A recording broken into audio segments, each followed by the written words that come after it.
এই মুহূর্তে আমরা দেখতে পাচ্ছি বাজিতপুরের ঐতিহ্যবাহী মঠ। এটা প্রায় আনুমানিক 500 বছর আগের একটি কারুকার্য। এই মঠটি এখানে আগে পূজা হতো, এখনো হচ্ছে। তো এটি একটি প্রাকৃতিক নিদর্শন এবং অনেক পুরাতন একটি মন্দির। তাই আমি সুদীপ দেবনাথ রিমন আপনাদের সামনে আসলাম, আপনাদেরকে একটু এই সুন্দর একটি পুরাতন যে মঠটি ছিল, আগে মঠ বলা হতো, এখন তো অনেক সুন্দর সুন্দর মন্দির আছে, মঠ এবং দোল। আরে আমরা এখন চলুন আমরা এটা একটু দেখে নিই।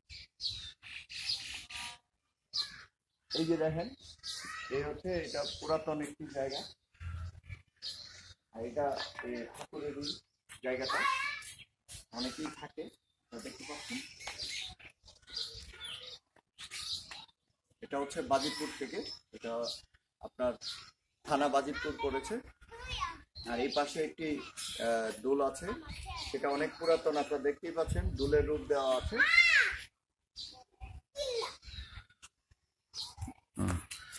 আর এখানে আরেকটি দেখতে পাচ্ছেন,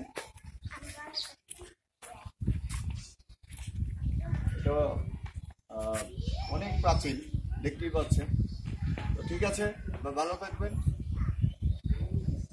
আমার দিকে থাকবেন, আমাদের ভালো থাকবেন, সুস্থ থাকবেন।